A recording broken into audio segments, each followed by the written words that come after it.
پڑھنا بندے کا رات کے پیٹ میں، رات کے درمیانی حصے، تہجد اصل میں جسے کہتے ہیں وہ نہیں ہے کہ جو عام طور پر لوگ فجر سے کچھ دیر پہلے جاگ گئے اذان سے اور جلدی سے 8 نفل پڑھ لیے تہجد، یہ تو فجر کا ضمیمہ بنا لیا. ہر نوافل ہے، عبادت ہے، اس کے بھی جو اس کے برکات ہیں وہ ظاہر ہوں گی، جو اس کا ثواب اور اجر ہے اللہ دے گا. لیکن اصل میں جسے تہجد کہا جاتا ہے وہ رات کو سو کر پھر اٹھنا، نیند کو توڑ کر اور پھر سو جانا اور پھر اٹھنا.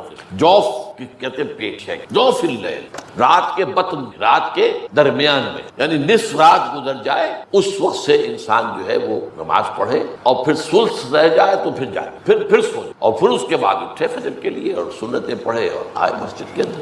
تو یہاں آپ نے فرمایا وصلاۃ الرجل فی جوف اللیل، اور اپنے اس قول کے لیے حضور نے آیتیں تلاوت فرمائی وہی دو آیتیں. یہاں یہ سورہ سجدہ کی آیت نمبر 16 اور 17 ہیں. تتجافی جنوبہم عن المضاجع، اللہ تعالیٰ اپنے خاص محبوب بندوں کی یہ صفات بیان کر رہا ہے کہ ان کے پہلو اپنے بستروں سے علیحدہ رہتے ہیں. رات کے وقت جا بستر پر لیٹیں گے تو سو جائیں گے. تتجافی جنوبہم عن المضاجع یدعون ربہم خوفا وطمعا، وہ اس وقت اپنے رب کو پکارتے ہیں، دعائیں کرتے ہیں، خوف کے ساتھ بھی، اس کے مواخذے کا خوف، اس کے عذاب کا خوف، اس کی باز پرس کا خوف، اس کی ناراضی کا خوف، جہنم کا خوف، وطمعا، اور طمع کس کی؟ اللہ راضی، اللہ کے اجر و ثواب کی بھی طمع ہو. لیکن سب سے بڑی طمع کیا ہے؟ اللہ مجھ سے راضی. اس لیے سب سے اونچا مقام یہی ہے، رضی اللہ عنہم ورضوا عنہ، اللہ ان سے راضی ہو گیا، وہ اللہ سے راضی ہو. یہ باہمی رضا ہے، بندہ اپنے رب سے راضی رہے. وہ ہے کہ تسلیم و رضا جو بھی دنیا میں آ رہا ہے اس پر شکوہ، اللہ کا شکوہ زبان جو بھی آ رہا ہے یہ میرے رب کی طرف، وہ میرا مولا ہے، آقا ہے، دوست، میرا خیر خواہ ہے. اسے معلوم ہے کہ اس شر کے پیچھے کون سا خیر آ رہا ہے، مجھے کیا پتا، مجھے تو شر نظر آ رہا ہے، خیر تو نظر نہیں آ رہا. اس لیے فرمایا گیا کہ ہو سکتا ہے عسیٰ ان تکرہوا شیئا وہو خیر لکم وعسیٰ ان تحبوا شیئا وہو شر لکم واللہ یعلم وانتم لا تعلمون. ہو سکتا ہے تمہیں کوئی چیز بری لگے حالانکہ اسی میں تمہارا خیر ہے. عین ممکن ہے تمہیں کوئی چیز اچھی لگتی ہو حالانکہ اس میں تمہارا لیے شر ہے. اللہ جانتا ہے. اس کیفیت کے اندر دنیا کی زندگی گزارے، اللہ تعالیٰ آخرت میں اسے راضی کر دے گا، اللہ اس سے راضی ہو جائے. اس قرآن کو اچھی سے اچھی خوشالحانی کے ساتھ پڑھو. من لم یتغن بالقرآن فلیس منا، جو قرآن کو بہتر سے بہتر انداز میں، اچھی سے اچھی آواز میں، خوشالحانی کے ساتھ پڑھنے کی کوشش نہیں کرتا وہ ہم میں سے نہیں ہے. بلکہ ایک مرتبہ حضور رات کے وقت آپ گشت پر تھے اپنے ساتھیوں کے حالات معلوم کرنے کے لیے. حضرت ابو موسیٰ اشعری رضی اللہ تعالیٰ عنہ ایک صحابی ہیں، ان کے گھر کے پاس سے گزر ہوا، وہ رات کو تہجد پڑھ رہے تھے، کھڑے ہوئے کیف کے عالم میں قرآن تلاوت کر رہے ہیں. حضور کو بہت پسند آئی ان کی قرات، کافی دیر تک وہاں کھڑے سنتے رہے. اب انہیں کیا پتا کون سن رہا ہے. بالکل اسی طرح سمجھ لیجئے ایک بات یاد آئی ہے. حضور فرماتے ہیں کہ جس طرح کان لگا کر اللہ قرآن کو سنتا ہے کسی چیز کو نہیں سنتا. ہمیں نظر نہیں آتا نا، ہمیں معلوم نہیں، ہم قرآن پڑھ رہے ہیں تو سننے والا کون ہے؟ سب سے زیادہ کان لگا کر خود اللہ. یہاں اس لیے مجھے یاد آیا کہ ابو موسیٰ اشعری کو کیا پتا تھا کہ کون سن رہا ہے. وہ اپنی کیفیت میں نماز میں تہجد میں قرآن کی تلاوت کر رہے تھے. اور ظاہر بات ہے ان کے گھر ایکڑوں میں بنے ہوئے نہیں تھے، ایک ایک کمرہ، ایک ایک کوئی حجرہ، ایسے ہی تو گھر تھے نا صحابہ کے. لہذا حضور پاس سے گزرے، آواز آئی، کافی دیر سنتے رہے. اس کے بعد آپ تشریف لے گئے، صبح فجر میں ملاقات ہوئی تو حضور نے تحسین کے انداز میں فرمایا، یا ابا موسیٰ انک قد اوتیت مزمارا من مزامیر آل داؤد. اے ابو موسیٰ تمہیں تو آل داؤد کے سازوں میں سے ایک ساز اللہ نے عطا فرما دیا ہے. جس طرح حضرت داؤد، لہن داؤدی مشہور ہے کہ جب وہ پچھلے پہر رات کو حمد کے ترانے الاپتے تھے، قرآن میں ہے کہ پرندے شامل ہو جاتے تھے ساتھ اور پہاڑ وجد میں آتے تھے، پہاڑ بھی ان کے ساتھ شریک ہوتے تھے. تو جس طرح کا اللہ نے ان کو لہن عطا فرمایا تھا، حضور نے تحسین کے انداز میں فرمایا ہے ابو موسیٰ اشعری اللہ نے تمہیں بھی آل داؤد کے سازوں میں سے ایک ساز عطا فرمایا. بہرحال قرآن مجید کا جو یہ میوزک ہے، قرآن کے الفاظ کا جو حسن ہے، جہاں تک حسن معنوی ہے وہ تو ہر لفظ میں ہے، لیکن یہ حسن ظاہری، حسن صوتی، حسن لفظی، یہ اپنے کلائمیکس پر آپ کو نظر آئے گا سورہ رحمان. لیکن قرآن میں یہ سورت اس اعتبار سے بھی ممتاز ہے، اس کی 4 آیات پر ذرا توجہ کریں گے، عجیب حقائق سامنے آئے. جہاں یہ قرآن مجید کے حسن صوت اور حسن لفظی کی معراج ہے، وہیں اس کی پہلی 4 آیات میں 4 چوٹی کی چیزوں کا ذکر ہے، سب سے اونچی چیز ہے. پہلی آیت کیا ہے؟ الرحمن. ایک آیت ہو گئی. رحمان کیا ہے؟ اللہ کا نام ہے. کبھی آپ نے غور کیا اللہ کے ناموں میں سب سے پیارا نام کون سا ہوگا؟ رحمان. کیوں؟ اس کا مادہ کیا ہے؟ رحمت. ہمیں سب سے بڑھ کر جس چیز کی ضرورت ہے وہ کیا ہے؟ رحمت خداوندی.